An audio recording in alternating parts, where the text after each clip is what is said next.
মূলত আমরা ক্যাম্পেইন সেটিংসে এই যে ভ্যাকসিন ক্যারিয়ারটা দেখছেন, একটা বড় সাইজের ভ্যাকসিন ক্যারিয়ার,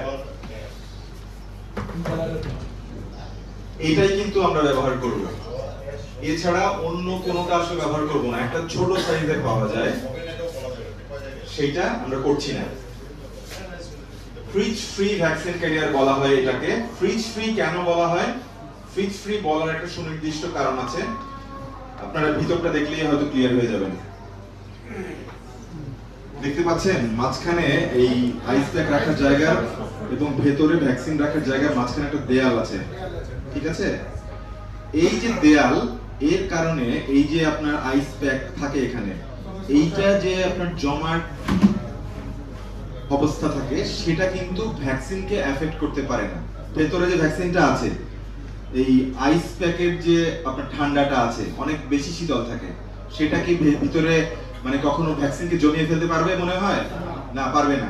কিন্তু এই কারণেই এটাকে কিন্তু আমি ফ্রিজ ফ্রি ভ্যাকসিন ক্যারিয়ার বলছি, এবং নরমালি যেটা ব্যবহার করছি সেটাকে আমরা ফ্রিজ ফ্রি বলছি না, সেটা নরমাল ভ্যাকসিন ক্যারিয়ার। এইটুকু কনসেপ্ট অ্যাটলিস্ট ক্লিয়ার করতে হবে, কারণ অ্যাপগুলোতে কিন্তু এটা লেখা আছে যে এটা নরমাল ভ্যাকসিন ক্যারিয়ার নাকি ফ্রিজ ফ্রি ভ্যাকসিন ক্যারিয়ার। তো আমরা যারা সবসময় হয়তো এই কাজের সাথে যুক্ত থাকি না, তারাও যাতে একটু ক্লিয়ার হতে পারেন, আপনাকে দেখতে হবে যে এই যে আইস প্যাকের সাথে ভিতরে টিকা রাখার জায়গার একটা দেয়াল আছে কিনা। যদি এটা থাকে তাহলে ফ্রিজ ফ্রি ভ্যাকসিন ক্যারিয়ারে আপনি ইয়েস দিতে পারবেন। এখন দ্বিতীয় যে কোশ্চেন থাকে, যে বরফ যে আইস প্যাক থাকে, আইস প্যাক গুলো আছে কিছু আইস প্যাক দেখেছেন আপনারা সবাই? আশা করি সবাই দেখেছেন গত ক্যাম্পেইনে। ওইটা এখানে কি রকম থাকবে? অর্ধেক গলানো নাকি পুরোপুরি বরফের মতো জমানো? এটাও এমটিপিএ এরা ছাড়া অন্যরা আনসার দেন। এমটিপিএ এরা সারা জীবন এটা নিয়েই সকাল বিকাল কাজ করছে, ওনারা পারবেন আমরা জানি। বাকিরা পুরোপুরি জমানো। হ্যাঁ, আমাদের মধ্যে একজন বলছে, আপনার ফ্যামিলি প্ল্যানিং যারা আছেন তারা কি একমত এই বিষয়ে? একমত, ঠিক বলেছেন আপনারা। এটা বরফটা কিন্তু একেবারে জমানো হতে হবে। বলা হয় স্টোনি হার্ড, মানে পাথরের মতো শক্ত থাকলে ওটা হচ্ছে বেস্ট। কারণ আপনি আচ্ছা যাই হোক, এটা হচ্ছে আমরা যেহেতু কম সময়ের ক্যাম্পেইন এবং আমাদের সবার এইটুকু ক্যাপাসিটি আছে, আমি একটু চেষ্টা করব। তাহলে বরফটা থাকবে একেবারে শক্ত, আইস প্যাকটা। দুইটা জিনিস ক্লিয়ার হলো। থার্ড পয়েন্ট যেটা খুবই ইম্পর্টেন্ট, ভ্যাকসিনটা থাকবে আসলে কোন জায়গায়? আপনারা এই এখন সেম পেজে আসছেন, আমি এতক্ষণ যে স্লাইডটা দেখাচ্ছিলাম সেই স্লাইডের মানে প্লেনে আসছেন আপনারা। দেখেন তো, দেখা যাচ্ছে একটা ফোম প্যাড। প্রথমটাতে দেখছি যেটা, এটা ঠিক আছে না ভুল আছে? কি মনে হচ্ছে? আচ্ছা, সবাই একমত? আমাদের সদরের স্যার কিন্তু শুরুতে একটা কথা বলেছেন যে বাংলাদেশের মতো এত মানে কি বলবো উষ্ণমণ্ডলীয় একটা দেশ, যেখানে টেম্পারেচার কিন্তু এখন 35 অ্যারাউন্ডে থাকবে কম বেশি। তো এরকম একটা টেম্পারেচারে হিট সেনসিটিভ একটা ভ্যাকসিন, এমআর ভ্যাকসিন, তো এই ভ্যাকসিনটাকে যদি গুণগত মান আপনি অক্ষুণ্ণ রাখতে চান, তাহলে ডেফিনেটলি আপনাকে কোল্ড চেইন মেইনটেইন করতে হবে। কোল্ড চেইন মেইনটেইন করা বলতে সহজে বোঝেন যে বরফের সংস্পর্শে থাকতেই হবে এই ভ্যাকসিনটাকে, কোনো উপায় নাই। সো এখানে দেখেন কোন কাটা আছে কি? কোনো কাটা নেই। তাহলে আপনি রাখবেন কিভাবে? উপরেই রাখতে হবে। এটা যদি এইভাবে আপনি ফিল্ডে পাঠান তাহলে উপরেই রাখতে হবে। তো আমরা কিন্তু এভাবে রাখবো না। এইটা হচ্ছে আমার মনে হয় যে এমআর ক্যাম্পেইন সাকসেসফুলি করার জন্য সবচাইতে ভাইটাল বিষয়গুলোর মধ্যে অন্যতম।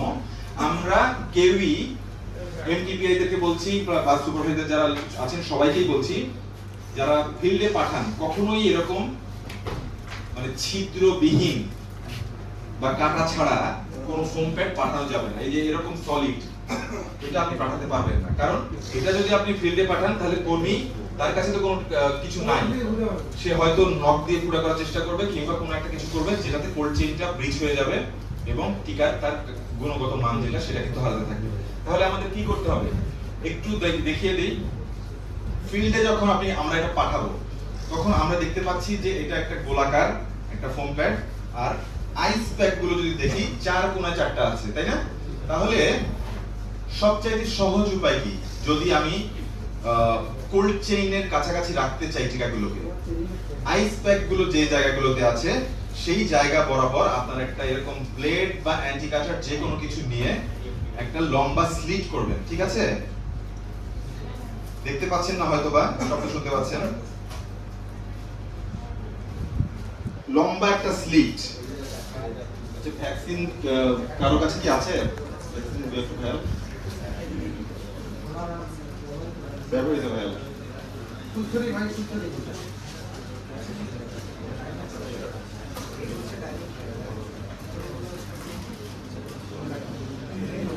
আচ্ছা আমি আরেকবার জাস্ট দেখিয়ে দিই। এইটা কিন্তু আমি কেটেছি অলরেডি। কিভাবে কেটেছি? এই যে দেখেন, দেখা যাচ্ছে 4 কোণায় 4টা কেটেছি আমি। আরেকবার জাস্ট বলি যে ফোম প্যাডটা 4 কোণায় 4টা কাটবো। কতটুকু কেটেছি দেখেছেন? প্রায় 2 ইঞ্চি বরাবর। তারপরে আপনার ফিল্ডে চেক করবেন যেটা কাটা আছে কিনা এবং এই কাটার মধ্যে ভ্যাকসিনটা গোজা আছে কিনা। ভ্যাকসিন যেহেতু ভায়াল নেই, আমরা মোটামুটি দেখাতে পারি যে এরকম লম্বা লম্বি গোজানো থাকবে।